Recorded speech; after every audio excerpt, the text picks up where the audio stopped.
Bienvenue tout le monde dans l'édito. J'espère que le niveau d'anxiété Ouais, est descendu d'un cran pour plusieurs personnes. Simon, il y a un climat anxiogène hein, dans les médias en ce c'est moment. l'enfer. Tu le dis, je ne sais plus si c'est dans la partie Patreon la semaine passée ou l'autre d'avant, mais tu disais, on dirait qu'on est au début de la COVID, juste Mhm. avant le confinement.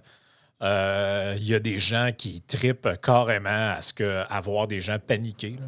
Avec des déclarations quand même, c'est des déclarations lunaires, là. Tantôt, j'ai écouté un petit segment de. Pourtant, j'avais dit quand même du bien de lui dans le début de cette histoire-là, mais je trouve qu'il commence à l'échapper pas mal, là. Mais il y avait un segment avec Jean Charest, Ouais, Céline Galipo, où là, il commence à dire, dans le fond, ben, d'un, je trouve, je comprends que ces gens-là pensent que vu qu'ils parlent en français, ils s'expriment à ce qu'il y a aucune personne ne peut reprendre leur truc, là. Mais là, il commence à dire quasiment que dans le fond, tout ce qu'on a donné à Trump, c'est que du symbolisme. Vous savez, il faut parler son langage. Tu sais, puis il y a un côté un peu.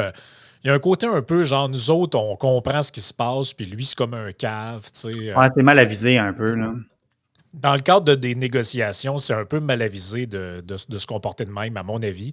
Puis l'autre affaire, c'est tout de suite d'en arriver, à cause d'un épisode, on en arrive à des grandes considérations qui impliquent l'histoire de deux pays sur au-dessus de 200 ans, là.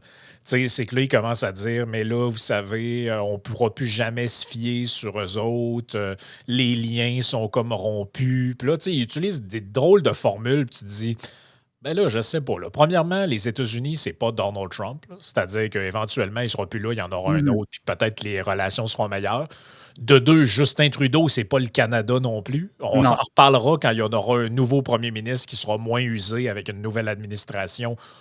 Peut-être que le ton va changer.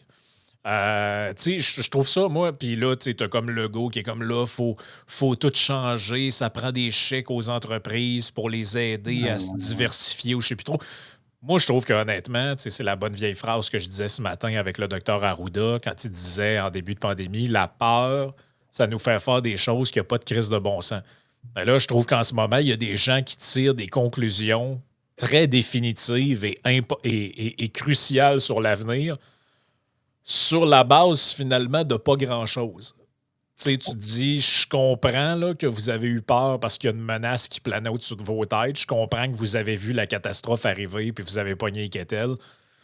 Mais peut-être que justement, les leçons à retenir, c'est comment faire pour ne plus en arriver là. Peut-être que quand quelqu'un se présente à un podcast comme celui de Joe Rogan puis qui commence à dire que le plus beau mot de la langue anglaise, c'est tariff, peut-être que tu devrais commencer à le prendre au sérieux. Peut-être que tu ne devrais pas mettre tous tes œufs dans le même panier, ce qui est l'espoir que son adversaire soit élu. Peut-être que tu aurais pu, genre, ouvrir les canaux de communication avec eux avant qu'ils soient élus. Tu sais, je sais pas. En tout cas, je Mais c'est parce brasse que des d'un idées de côté, même, mais c'est parce que d'un côté, il y a beaucoup de chroniqueurs puis de gens dans la population générale qui pensent que Trump, c'est l'être le plus cave ever. Que quoi qu'on dise, quoi qu'on fasse, il va juste faire des choses stupides l'une après l'autre jusqu'à ce qu'il meure finalement. Tu dis, bon, OK, voilà une analyse tout à fait sérieuse. ben, Et c'est de un peu l'autre comme les gens qui disaient Ah, Poutine, il a envahi Mhm. l'Ukraine parce qu'il est débile. T'es là, ben, tu sais, la politique internationale et les moves géopolitiques des élus, ils s'expliquent pas toujours juste parce que vous voulez voir en eux, là. Tu sais, tu peux haïr Kim Jong-un, tu peux haïr Xi Jinping, tu peux haïr tout ce monde-là. Tu Ben peux oui. aussi essayer de comprendre comment ils réfléchissent et en vertu de quels intérêts. Un peu ce que le prof Caron disait, là, la fameuse lettre la fameuse adresse au Sénat de Marco Rubio. Il dit, regarde, Mhm. voici c'est quoi les 3 points, puis toutes nos décisions vont être prises en fonction de ça. Tu sais. Ah, ben, de toute façon, parce que même si Trump était un imbécile, je veux dire, l'administration américaine ne se résume pas qu'à Donald Trump. Tu sais, justement, tu viens de parler de Marco Rubio. Bon, moi, je me rappelle au début de la pandémie, quand Trump qui avait sorti le plan de réouverture là, dans le premier lockdown, je l'avais consulté, puis j'en avais parlé avec un ami médecin, et tu dis, ben, honnêtement, tu sais, c'était pas mauvais, tu sais, pour le contexte de l'époque. Et tout le monde m'a dit, ouais, ben, tu sais, justement, tu penses que c'est Trump qui l'a écrit, là, même si c'est signé par lui. Ben non, effectivement, tu sais, il y a une administration américaine. Mais cela étant dit, c'est ça, c'est que d'un côté, ça, tu as les gens qui disent, ben, pour qui Trump, c'est le dernier des imbéciles. Mais de l'autre bord, ces mêmes gens-là montent sur leurs grands chevaux, puis ils se laissent emporter, puis ben, à un moment donné, ça frise le délire. Quoique, pour certains, notamment les politicos, je me demande s'ils sont, puis vous en avez parlé souvent, Yann et toi, vous en avez parlé aussi avec le prof Caron, on peut se demander jusqu'à quel point ils sont vraiment si anxieux que ça ou s'ils voient l'opportunité pour eux de faire un genre de power grab ou de profiter de la situation, tu sais. Mais dans tous les cas, un peu comme j'avais mentionné dans le podcast de la semaine dernière, ces gens-là, ben, c'est effectivement, ils recréent un genre de climat COVID. Soit qu'ils n'ont rien appris ou qu'ils font comme s'ils n'ont rien appris, c'est-à-dire tant des médias en situation de crise. Je regardais hier, tu avais la couverture en direct sur le site de La Presse et sur RDI de la crise, comment ils disaient, de la guerre tarifaire. Ça aussi, un vocabulaire anxiogène. Veux pas, donc couverture en direct sur les nouvelles en continu. Ça nous rappelle l'époque COVID. On a les politiciens qui sortent les Doug Ford puis les François Legault de ce monde qui veulent sortir des chèques, on ne sait pas trop d'être quel argent. En quelque part, on sait que c'est la nôtre, mais on sait qu'on n'a plus, fait qu'on ne sait pas trop comment ils vont faire. Alors, tu sais, ça, c'est sûr que ça me laisse perplexe de dire, ouais, ben il y a des gens qui n'ont clairement pas appris. Tant dans la population, ben, dans la population générale, je ne veux pas trop blâmer les gens parce qu'à un moment donné, même si tu es conscient de ce qui se passe, à un moment donné, tu baignes là-dedans, tout le monde te bombarde de ça. C'est dur à un moment donné de. Veux pas, on vit en société, c'est sûr de ne pas se laisser influencer par toute l'ambiance, tout ce qui se discute autour de nous. Fait que c'est sûr. Moi, j'ai quelques auditeurs hier qui m'ont contacté parce que même si c'est des gens qui sont informés, ils voulaient que je leur parle, avoir mon opinion là-dessus, parce que même eux autres, ça commençait à les user, puis ils commençaient eux-mêmes à ressentir de l'inquiétude, tu sais.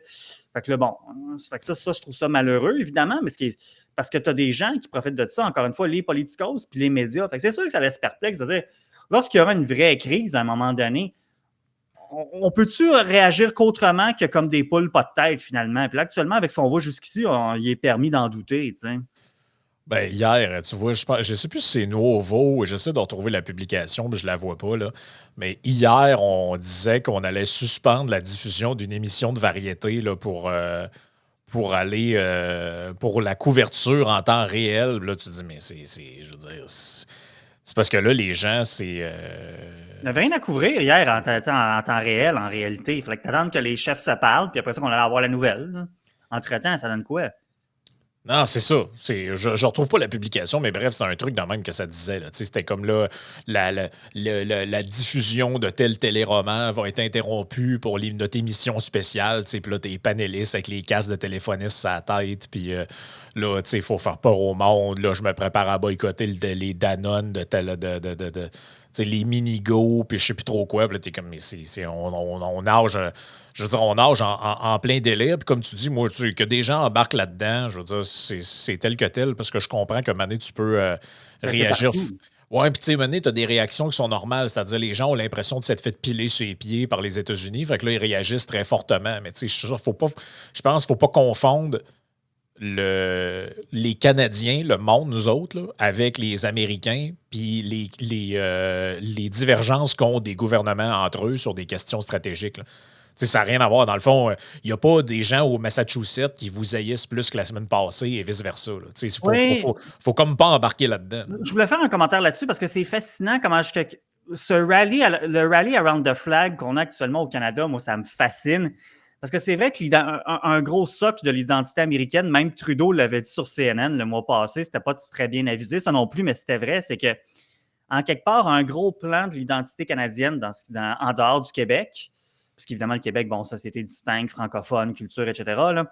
Mais dans le reste du Canada, c'est vrai qu'un gros plan de l'identité canadienne, c'est de ne pas être des Américains. Ouais. C'est le Québec est un peu américain, est un peu canadien aussi. Là. C'est-à-dire que tous les traits distinctifs, en fait, ce qui est drôle, c'est que tous les différents que ça du reste du Canada, en réalité. Là. Tous les traits distinctifs de l'identité canadienne, les Québécois l'ont.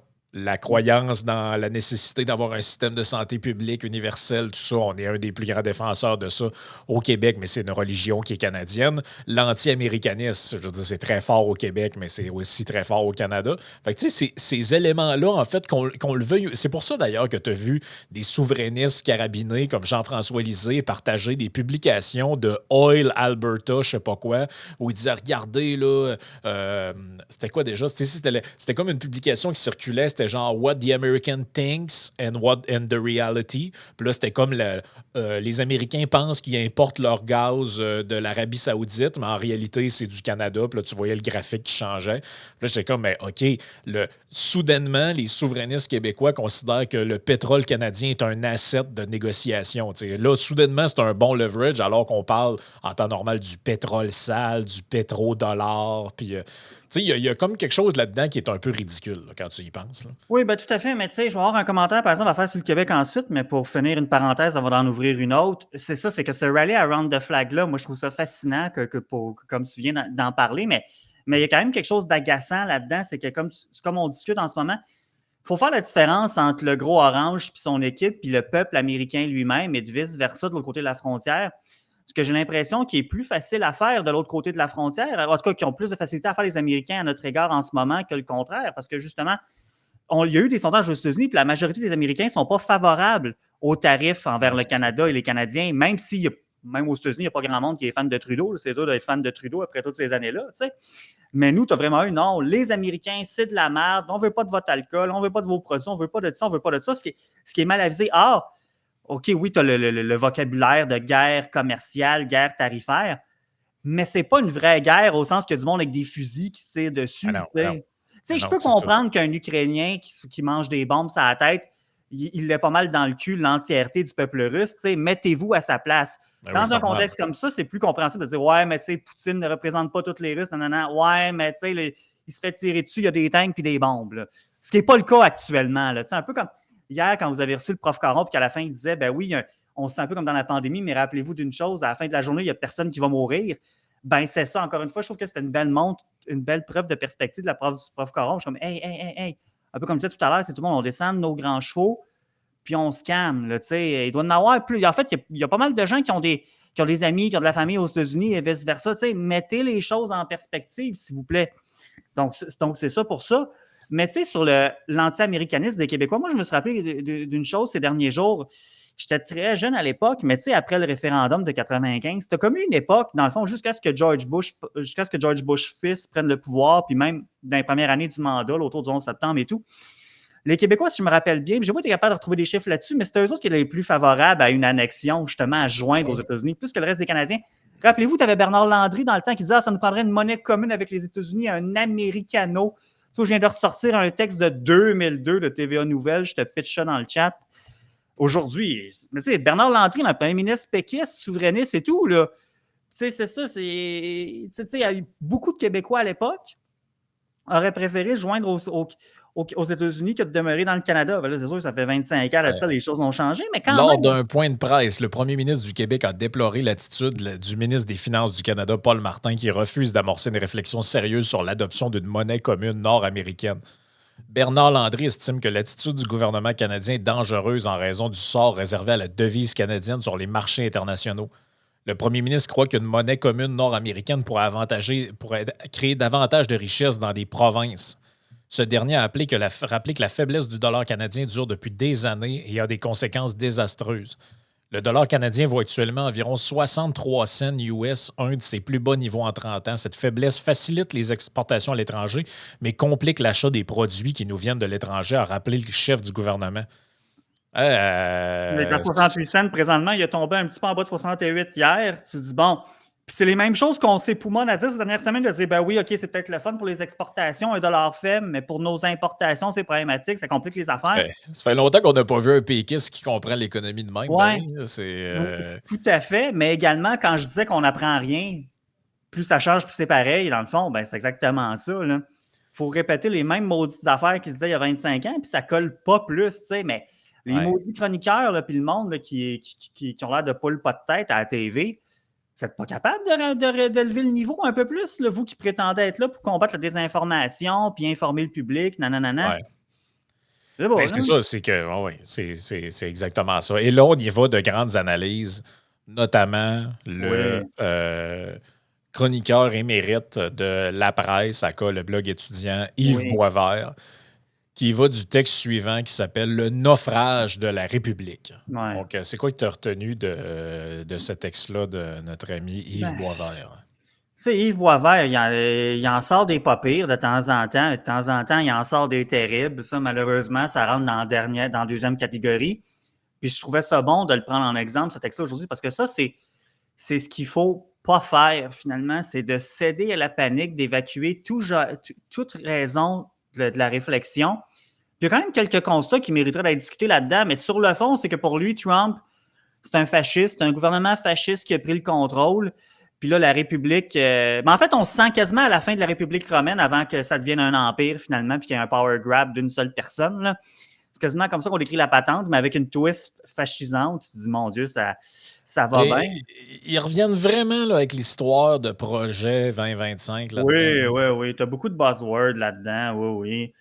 Puis là, on va chercher Mark Milley qui avait dit que Trump, c'est un fasciste que dans la moelle. Tu dis, bon, c'est intéressant de savoir ce que d'anciens collaborateurs de Trump peuvent penser du bonhomme. Mais je veux dire, en même temps, encore une fois, il faut mettre les choses en perspective. C'est comme si tu demandes à Mike Pence si Trump c'est un bon président en ce moment. Ça se peut que tu n'obtiennes pas on peut se douter, ça serait quoi la réponse? C'est le monde avec qui Trump s'entend plus. Je ne veux pas dire que leur opinion vaut rien, mais encore une fois, il faut faire monde de perspective. C'est trop facile d'aller chercher un contrarian et de dire, ben regardez, moi, je pense que ce gars-là, c'est un malade. Vous voyez, j'en ai trouvé un qui dit que c'est un malade. Un avec qui Trump s'est pogné. Il s'est pogné avec parce que Trump, c'est un malade. Tu dis, bon, c'est un peu facile. Je veux dire, j'en ai discuté très brièvement en privé avec le prof Caron hier. Puis moi, ce qui ressort de ça, c'est que tu dis, manifestement, Yves Boisvert a oublié que les États n'ont pas d'amis, ils n'ont que des intérêts. Parce que, en gros, le fait que Trump voulait mettre, finalement, c'est pas arrivé, ou en tout cas, sont suspendus pour au moins 30 jours, mais le fait que Trump voulait mettre des tarifs contre les États-Unis, ben ça, finalement, c'était une mesure violente digne du fascisme. Si on ramène ce texte-là à sa plus simple expression, tu dis, c'est bon, là. On saute des étapes, tu sais. Mais par ailleurs, il y a des critiques qui peuvent être intéressantes dans ce texte-là, des éléments qui mériteraient d'être discutés, dont vous n'avez déjà parlé, Yann et toi, comme le fait, par exemple, que, effectivement, la proximité de Trump avec certains gens d'affaires comme Musk, les gens de la Silicon Valley, autant qu'on n'aime pas plus ça, les cronies de ce côté-ci de la frontière, c'est sûr que de voir ça aux États-Unis, le politique est aussi proche du grand secteur privé, ben, ça soulève des questions. Puis moi-même, je me suis interrogé, je ne suis pas un spécialiste du droit constitutionnel américain, je me suis interrogé à savoir si Musk et son DOGE, le Département of Government Efficiency, c'est vrai que il n'a pas été nommé comme secrétaire de quelque chose parce que ça prendrait l'approbation du Congrès. Ouais. Alors, quel pouvoir il fait ça et tout. Mais tu sais, puis là déjà, mais tu sais, par ailleurs, une fois que ça s'est dit, parce que Boisvert en parle de ça dans son texte, il dit, ben là, Musk a le mandat de couper massivement la fonction publique américaine, nanana.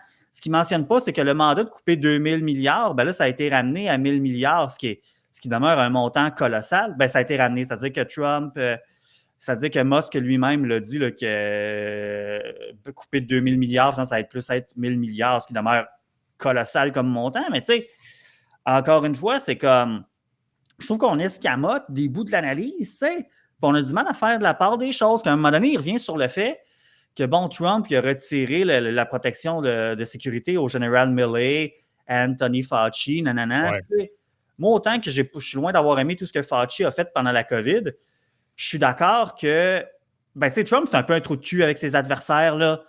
Parce que c'est dur de faire la page. On dirait que, tu sais, on peut dire Trump, c'est pas un fou. On dirait qu'on n'est pas capable de dire, ben, autant que Trump, il n'est pas fou à temps plein, de l'autre côté, plusieurs choses sont passées en même temps, c'est-à-dire que Trump n'est pas un malade mental, mais ça se peut que ce soit un trou de cul avec ses adversaires. T'sais. Ça se peut que, par exemple, en géopolitique, il soit mieux qu'on aurait pensé, tandis qu'en économie, il est moins bon qu'on aurait pensé, ce qui est un peu paradoxal, puisque le monsieur, c'est un homme d'affaires et tout. Mais on n'est plus capable de faire ces réflexions-là dans l'espace médiatique mainstream. Fait qu'à ce moment-là, tu te dis, mais pourquoi ces gens-là sont là? T'sais? Non, c'est ça. Il parle de Tony Fauci qui dit le héros de la lutte contre le sida. Ouais. Ceux qui se rappellent un peu, il y a certains membres de la communauté homosexuelle qui n'ont pas aimé les commentaires de Fauci dans les années 80 sur le sida, puis d'où est-ce que ça venait par rapport aux communautés homosexuelles. Le héros, ça dépend toujours pour qui. C'est que je trouve que souvent, comme 30 d'autres chroniqueurs, puis lui, c'est pas le pire, par ailleurs, même si ce texte-là, je le trouve pas mal saucé, je trouve qu'il y a beaucoup de chroniqueurs au Québec, au Canada, puis à l'extérieur aussi, que c'est comme on fait une espèce de melting pot de tout, on mélange des affaires. De temps en temps, il y a dans ce genre de bouillabaisse-là, tu as comme quelques points qui pourraient être intéressants, mais qui sont sous-exploités, qu'on coupe rapidement la réflexion avec de l'emporte-pièce, un petit peu de bullshit, puis finalement, ça me donne une espèce de bouillabaisse indigérable, tu sais. Même si par ailleurs, il peut y avoir, comme je l'ai mentionné, des points qui méritent d'être examinés, tu sais. Non, c'est ça. Mais tu sais, je comprends parce que je suis allé voir pour le fun la section sur le commerce international du fameux Project 2025. Mm-hmm. Parce que tu peux, les gens, arrêtez de croire tout ce que disent les journalistes et aller voir. Là. Il y a un site internet, là, ça s'appelle project2025.org. Donc, tu peux aller voir dedans. Il y a une section dedans là, sur, tu vois ici, là, Trade. The Case for Fair Trade, The Case for Free Trade. Mhm. Et ça, c'est écrit par un gars qui s'appelle Peter Navarro. Ça me dit quoi, ça? Et Peter Navarro, si tu fouilles sur lui, c'est un économiste américain et il a été le directeur du White House National Trade Council en 2017. Mhm. Puis il a fait partie de l'administration en 2017-2021. Donc, c'est vrai là, que c'est un gars qui a été dans l'entourage de Trump, tout ça. Mhm. Mais de ce que je sache, il n'est pas dans l'administration actuelle. Puis de ce qu'on comprend, en septembre 2023, il a été reconnu coupable d'outrage au Congrès. Le 25 janvier 2024, il a été condamné à 4 mois de prison et à une amende de 9 500 $ pour ça, libéré en juillet 2024. Mais je veux dire, dans le fond, c'est quoi la théorie? C'est que ce gars-là, c'est comme un peu lui qui décide ce que Trump fait. C'est ça l'affaire, c'est qu'on est trop proche pareil de. C'est comme dans le fond, c'est quoi la différence entre ça et les gens qui disent ah ben Trudeau, c'est pas lui qui décide, c'est Klaus Schwab. C'est quoi la différence entre dire ça et dire ben dans le fond, Trump, si vous voulez savoir ce qu'il fait, allez voir ce qu'a écrit Peter Navarro dans Project 2025. C'est la même chose, là. C'est que vous partez du principe qu'il y a comme un acteur quelque part qu'on ne sait pas trop c'est qui, puis c'est lui qui drive le narratif par en arrière, puis en gros, Trump, c'est comme juste une espèce de marionnette de ces gens-là, là, la Heritage Ben Foundation et oui. autres. Tu sais, on comprend qu'il y a des accointances idéologiques. Là. Ben oui, ce gars-là, c'est un conservateur américain, il était dans le Parti républicain. On dit aussi dans sa fiche qu'il a été membre du Parti démocrate dans les années 90 et militant écologiste. Bon. Fait que, en tout cas, je ne sais pas jusqu'à quel point il est aligné sur Trump avec tout, là. Mais ce que je sais, c'est qu'il a contribué à la doctrine économique dans Project 2025. Mais là, rendu là, ça nous amène à quoi de délirer là-dessus, là? Puis pourquoi je dis ça, c'est parce que dans l'article de Boisvert, il écrit « Tout ce qui arrive depuis 2 semaines a été annoncé, Ouais. promis et écrit en détail dans les articles ou les 900 pages de Project 2025. Absolument tout, y compris l'atmosphère de violence qui pèse autour des Ouais, c'est un détracteurs. » peu. Écoute, là. Et excuse-moi, il est dans la sauce, là, lui-là. Là. Bon, t'as C'est- l'impression de. Tu sais, comme quand tu sors du métro à Montréal, puis t'as du monde avec des bibs, puis des panneaux qui hurlent des affaires, là, ça va être écrit dans la Bible. T'as l'impression que c'est un peu ça, qui dit ben Trump, gardez sa Bible, c'est Project 2025, puis c'est tout écrit là-dedans. Ça a tout été dit, ça a tout été écrit, mais ce que Boisvert semble oublier, comme beaucoup de gens d'ailleurs, c'est que les groupes d'intérêt, quels qu'ils soient, ils proposent et le politique, il dispose. Malheureusement, ça, c'est une des choses que j'ai reproché pendant la pandémie. Des fois, j'avais l'impression que le politique, il avait comme un peu renoncé à sa prérogative au profit de membres un petit peu intenses du côté de la santé publique. Là. Ben, c'est ça, en soi, que Trudeau aille à Davos, au Forum économique mondial, puis qu'il entende des idées un peu farfelues, c'est pas grave s'il est capable de faire la part des choses. C'est un peu la même chose avec Project 2025. Est-ce qu'il y en a des affaires? Je pense qu'on l'avait regardé à un moment donné, toi puis moi, rapidement, puis il y avait des affaires que tu dis, bah, c'est assez neutre. Là, des affaires plus saucées, des affaires que tu dis, bah, c'est assez neutre. La question, c'est est-ce que Trump est capable de faire la part des choses? Pour beaucoup de gens ici, la réponse serait non, parce que pour eux, ils ne sont pas capables d'avoir autre chose que le dernier des abrutis. Mais le dernier des abrutis ne serait pas président des États-Unis, puis il n'aurait pas, pour une deuxième fois, puis il n'aurait pas réussi à se faire réélire après tout ce qui est tombé dessus depuis 2020-2021. Là. Ben, tu vois, dedans, on parle notamment, si tu vas dans la section médias, Ouais. on parle dedans, dans Project 2025, qui sont pour comme l'espèce de renforcement ou d'une patente qui s'appelle la Agency for Global Media. Moi, en tout cas, je vois pas en quoi. Je vois pas en quoi Trump aurait embarqué là-dedans, là, à venir jusqu'à présent, là, qui voudrait créer une agence gouvernementale de gestion des médias ou je sais pas trop, là, renforcer quelque chose qui existerait déjà. Là. Parlant de renforcer quelque chose qui existait déjà, Boisvert en parle dans son texte, l'affaire d'envoyer des migrants à Guantanamo. Là. Bon, ça, effectivement, ça peut sembler spécial d'envoyer 30 000 migrants illégaux à Guantanamo, ou illégaux irréguliers, appelez ça comment vous voulez. L'affaire, puis c'est dit dans quelques textes, mais pas dans la presse, c'est que c'est quelque chose qui se fait déjà, Puis il y a déjà des pratiques, il y a déjà quelque chose du genre qui se fait. L'idée, c'est que là, on passerait de, je sais pas, quelques dizaines, quelques centaines à des milliers, à 30 000. Mais encore une fois, l'importance de faire la part des choses. On dit Trump, ces gens-là, en quelque sorte, c'est quoi qu'ils prétendent? C'est que Trump n'est pas capable de faire la part des choses. Ah, moi, quand je lis leur texte, je regarde leurs propos, comme je regarde les tweets de Dimitri Soudas ces derniers jours, par exemple. Mais disons, je ne suis pas sûr que ces gens-là sont capables davantage de faire la part des choses, plus que ce qu'ils prétendent, en tout cas pas plus que les capacités qu'ils allouent ou qu'ils n'allouent pas à Trump. Tout quelqu'un comme Dimitri Soudas, ça, là, c'est quand même un peu inquiétant, ce que ça, c'est quelqu'un qui a été très proche de Stephen Harper à l'époque, là. C'est quelqu'un qui fait partie de la classe politique. Là. Même aujourd'hui, je considère que c'est un politicos d'une certaine façon, en réalité. Là. Et tu te dis, c'est pas fameux, hein? C'est pas fameux. Fait que nous autres Ben, aussi, on est mal barrés, là, je trouve. Ben, moi, ça me surprend que Trump, là, ça fait maintenant presque 10 ans qu'il est dans l'arène politique. Mais oui. Comme candidat aux primaires, puis ensuite comme président, comme figure de l'opposition, puis maintenant de nouveau comme président. Je veux dire, le jour où, je pense que c'était Megyn Kelly, lui a demandé dans un débat de la primaire, vous appelez les femmes que vous aimez pas pig, fat, ugly, blablabla, puis il a répondu only Rosie O'Donnell. Mm-hmm. Et la foule s'est mise à crier de rire. Vous n'avez pas compris cette journée-là que vous n'avez pas affaire à un politicien normal. Parce que n'importe qui d'autre aurait dit écoutez, je ne suis pas toujours fier, des fois je l'échappe, si j'ai blessé des gens, je m'en excuse, ça a été pris hors contexte, faut comprendre, blablabla. Lui, il est allé avec une joke. Vous n'avez pas compris le jour où une femme, une porn star l'accuse d'avoir trompé sa femme avec elle et il s'adresse aux médias en parlant d'elle alors qu'il est président des États-Unis en l'appelant Horseface. Vous n'avez pas compris ce jour-là que vous n'avez pas affaire à quelqu'un de normal.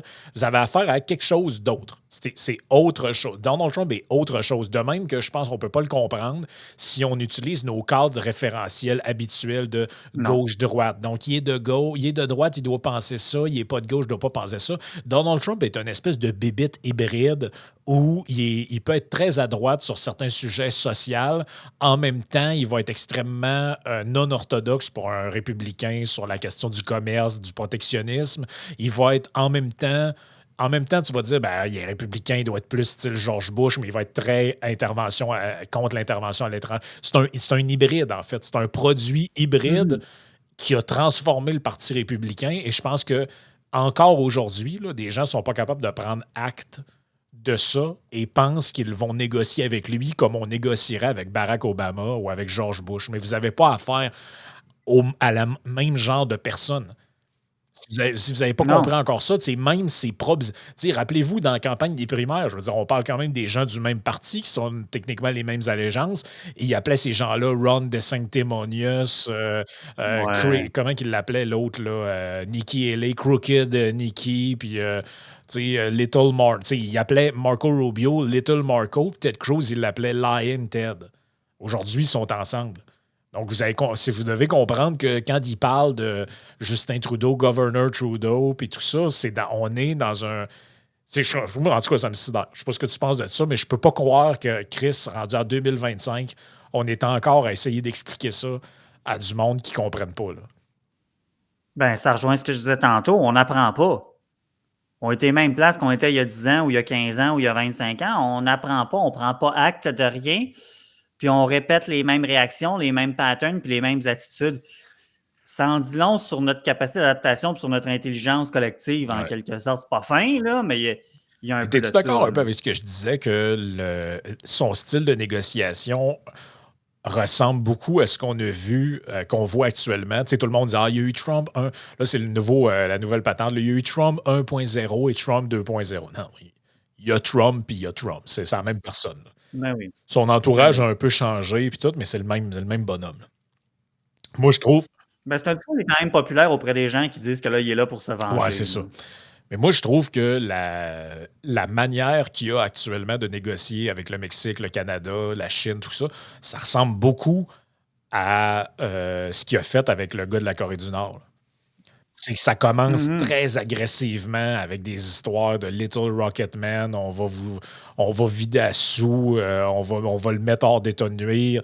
Puis, tu sais, ça se criait des noms apparemment au téléphone quand ils se parlaient là, par interprète interposé, puis tout ça. Là. Finalement, la température a fini par baisser.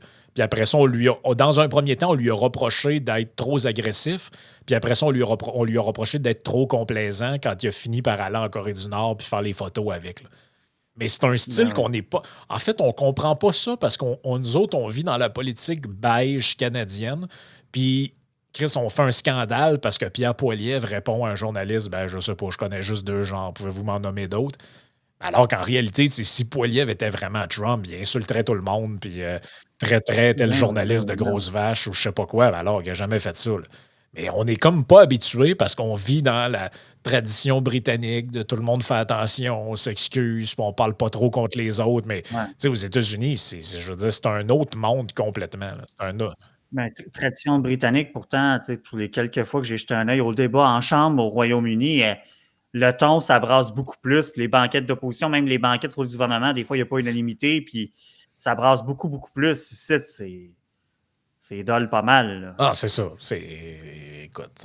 Ben, justement, en parlant de l'entourage de Donald Trump Mhm. dans la partie qui s'en vient sur Patreon, vous pouvez vous joindre à nous. On va parler de. Ben, Oui. justement, là, c'est la fin dans le fond, Robert Kennedy Jr. a franchi une étape dans sa représentation devant le Sénat. Donc, sa nomination là, à la santé devrait être. Ben, je pense que c'est pas mal cané au point où on en est. Là, à moins d'une surprise, ça devrait être confirmé. Et le New York Times a fait une espèce d'article là-dessus sur lequel on va revenir qui s'appelle Robert Kennedy Jr. has an excited fan club, conservative Christian mom. Et on va Ouais. voir de quel genre de gens il s'agit exactement. Donc, on va en parler dans la partie Patreon. Vous pouvez vous joindre à nous.